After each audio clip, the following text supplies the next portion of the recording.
Hello there, fellow Earthlings, and welcome to this deleted scenes edition of The Descent of Man-osphere. It's very much an addendum to episode 50, the Sargon of Akkad episode. The following segment is a chunk of it that I had to cut out of the episode because of time constraints. It's a look at a video of Carl's entitled An Honest Look at the Alt-Right, which is anything but an honest look at those Nazi scumbags. It's mostly Sargon soft-selling the alt-right to his audience. Disgusting stuff. Anyways, this segment was meant to be the last part of the episode after my examination of his parroting of alt-right talking points, but before, of course, the wrap-up to the episode. Anyways, enjoy.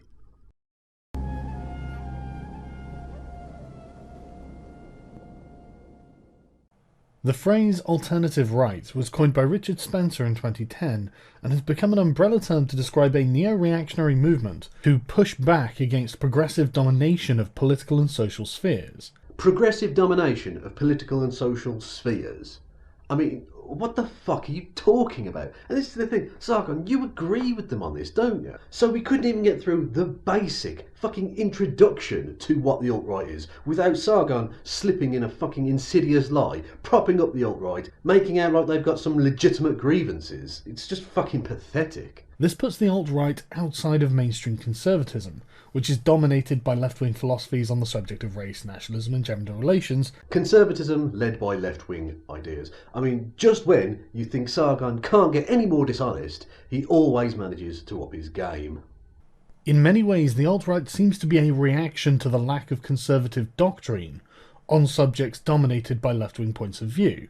This new idea space is not radically different from the idea of a progressive's safe space. You see, Sargon, even your criticisms of the right are that they're too much like the left. So even when you're criticising the right, you're actually still criticising the fucking left. I mean, you really are the most basic of the basic bitch internet conservatives. With these people often naming themselves as white advocates, due to the negative response commonly received by white nationalist or racialist. Other than this, there is nothing new or unusual about the identity politics practiced in the alt-right. It's the same brand of racial, religious and nationalist tribalism that is practiced in the regressive left, except that it's approached from the opposite direction. Basic bitch conservatism. That's right, I got moves. Don't fucking test me. Instead of condemning Christianity or whiteness and denouncing white history, the alt-right instead thinks very highly of white culture and history and believes that it should be preserved at all costs, and that there should be a focus on the survival of the white race. So no mention there of, hatred for other races.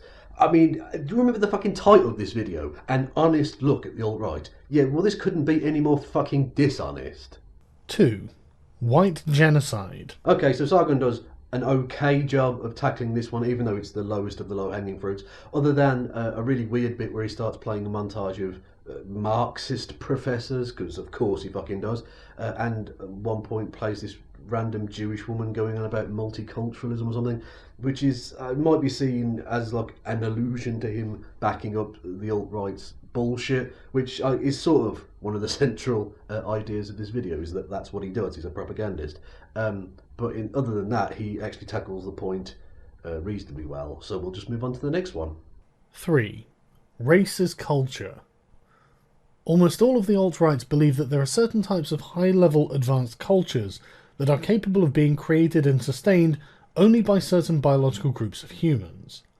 Influential race-focused thinkers like Jared Taylor believe that Western civilization is a direct result of IQ and dependent on a certain average level being maintained. It's interesting that you brought up that name there, isn't it? Because about a year after this, you had Jared Taylor on your channel, and you softballed the fuck out of him, as you always do. You softball all of these far-right pricks. You give them the platform, your fucking platform, right? And they spew their hate, you agree with some of it, and you give only the most token, milquetoast, fucking spineless, philosophical fucking opposition to them. You don't ever actually take them on and say, oh, by the way, you know that thing you were saying about ethnic minorities? Yeah, that's fucking disgusting. You people are disgusting, right? No, you never do that. You only ever give fucking pathetic, shitty fucking opposition based on like, oh, Enlightenment ideas. And that's the reason I have to say that you're the fuckers that are to blame for the alt-right, because you don't actually stand up to them at all. You just speak in vague generalities, having discussions about having discussions. You never actually go anywhere with it. You never actually oppose these fucking people. You allow them to grow unchecked by giving them massive platforms and just sitting there spouting the same old shit, backing them up. You've been lighting fires under this fucking gasoline ready to explode for years, and now it has. You want to turn around and blame other people? Fuck you. This is on you. There is a common belief that first world countries are white countries, and you cannot have a first world country with a white minority and a non-white majority. Number 4. So you're just going to move on from that? I mean, wow, you're not even going to fucking challenge that point? Really? I mean, you're just doing fucking alt-right propaganda then, aren't you? Number 4. National segregation. Naturally, due to the previous factors, the alt-right is consistent in the desire for racial segregation by nation, to an overwhelmingly large percentage, with some demanding 0 non-white citizens and others being accepting of 5 to 10% non-white. However, it is always desired that this figure be as low as possible. This is based on the principles of nationalism and self-determination, presumably using Westphalian sovereignty as the moral or legal impetus, although I am yet to come across a self-identified alt-right person who has elucidated it in this way. Yes, because it's not about high-minded philosophical ideas, it's about their hatred of non-white people. A fucking point that you haven't even made yet, and you don't even go on to fucking make, you propagandist hack fuck. 5. Anti-immigration. Ah yes, anti-immigration. A point on which you are actually further to the right than the alt-right. Like I said, I'm for no immigration, so, you know, like any number above 1 is too much for me at this point. Really? That sounds. I want to you're sort of on the alt-right side on that then.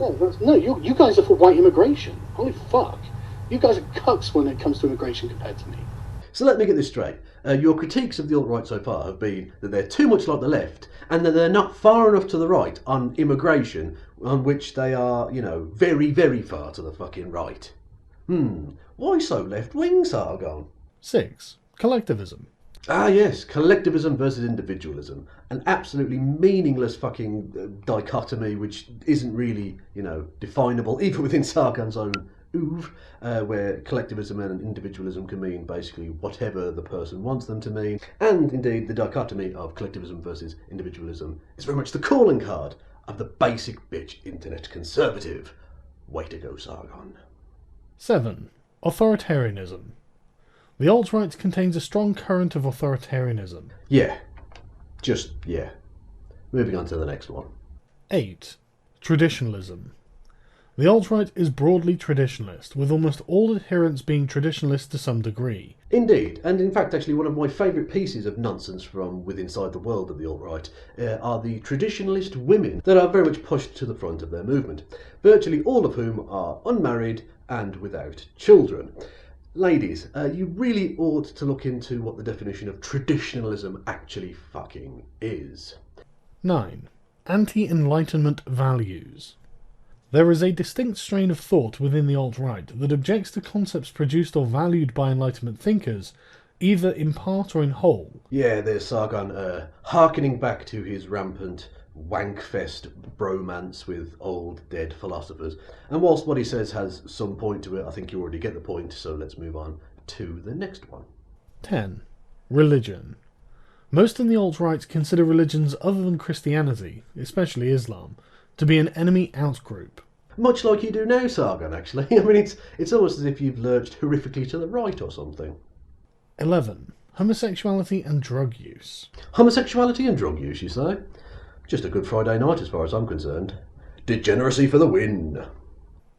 12. The Jews. While anti-Semitism is not universal in the alt-right... Oh, fuck off. Just fuck right off, okay? Please do show me these non-anti-Semitic alt-right people, you fucking lying propagandist hack. There are a small number of Jewish people who identify as alt-right, and the acceptance of these people varies, with some considering them to be white. And yet, Sargon, you don't consider Jewish people to be white. So, by your own reckoning, you're more racist than some of the people in the alt-right. How very interesting. 13. Economics. Many people who identify as alt-right find the movement coming from a libertarian economic position. Yep, I've said it before and I'll say it again. Libertarianism is very much a gateway drug to fascism. 14. Racial purity. Racial purity is certainly an issue across the alt-right, although, as with other subjects, the degree of importance placed on this varies widely. 100% racial purity is certainly prestigious, but it is not something that disqualifies one from being a member of the alt-right, as the Jewish adherents demonstrate.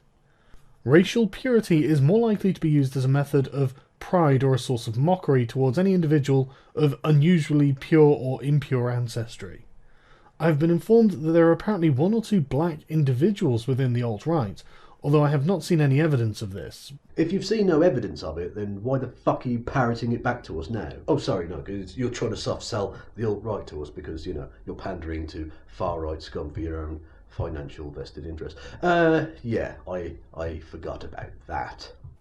15. Vague generalities. As the alt-right is a collectivist, racial, identitarian movement, there is a distinct inclination to think in terms of groups instead of individuals. Basic bitch conservatism.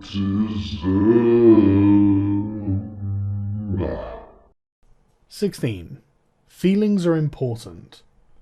Although I suspect few in the alt-right would admit it, there is a deep well of emotion behind the alt-right as a movement, and their feelings are important. Sargon, why do you pretend like you're some sort of emotionless fucking robot when that's so obviously not the fucking case? What kind of system is producing them? And I tell you what, Lacey, it is a fucking feminist system that's doing this! 300,000 retweets! Fuck you! Fuck you, Bernie! Fuck off! Trump did not try to divide you by race, religion and gender and nationality. You are the cunts dividing people by race and gender! It's a fucking women's march, Bernie! Fuck! God, this is a... Yeah, Carl, you are in absolutely no fucking position to be judging other people and lecturing them on letting their fifis interfere with their politics. Okay, snowflake? 17. Fanaticism. Put simply, there are many people who consider themselves a part of the alt-right who could accurately be described as fanatical. Yeah, I mean, Carl's massively underselling the point, but yeah, there are definitely fanatics. And they are convinced beyond a shadow of the doubt that their cause is just and their methods apt.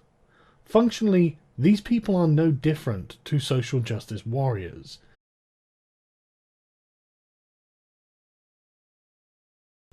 Conclusions. The alt-right is a movement of people who think they are justified in what they are doing. It is ideologically outside of mainstream political discourse for now. It has gained strength through the pathological altruism of the Western political class, particularly in Europe, and the popular undercurrent of resentment against political correctness. Ironically, social justice warriors, the strongest advocates for political correctness, are opening the door to the alt-right becoming a mainstream political event. And so we finish off with Carl's favourite, the gaslighting of the left. And that particular point he makes there about the left being to blame for the rise of the alt-right is a common basic bitch conservative talking point from Sargon. It is a white identitarian movement that could just be summarised as the white person's version of Black Lives Matter. The rise of the alt-right, I think, is a direct response to the identity politics of the left. Is there a single person left who thinks it is not the regressive identitarian left that is creating the Nazis? But I think, as we've seen, it's not the left that's to blame here. It's most definitely the kind of conservative / alt-right / new right, whatever, scumbag set, whatever, that Sargon has made himself a part of, that are to blame here. They're the ones that keep giving platforms to racist scum, not challenging them, sitting there agreeing with them, and just basically propping them up. It's really pathetic. It's really, really pathetic. And what's more, utterly fucking dishonest to then try and throw your own guilt onto someone else. So, you know, fucking stop it. And that's your lot. I'm done. I am totally done now. Thank you to everyone for your positive feedback on the main episode.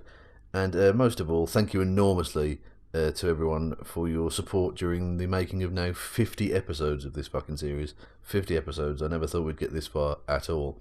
Thank you enormously to everyone who's contributed, be it in helping with research, sending me sort of relevant links and interesting bits and bobs, and of course I've had sort of guest speakers, as it were, who have recorded bits and bobs for me, which has been of enormous help and contributed to the making of this series. So thank you to everyone for that. And of course my main thanks goes to you, the viewers, for your enormous amounts of encouragement, feedback, both positive and constructively negative, of course, during the course of this series. The videos in this series are huge amounts of work and effort, and I'm enormously proud of the end results, of course, but what keeps me going during some of the most difficult times is the support and encouragement I get from you guys. So thank you enormously for that. You are beautiful, beautiful people.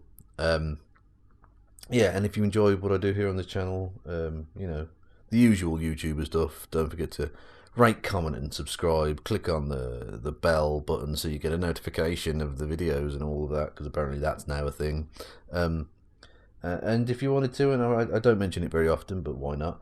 My Patreon is linked below. If you want to send me a few dollars, that would be awesome. No pressure, no biggie, just, you know, if you wanted to, it's there.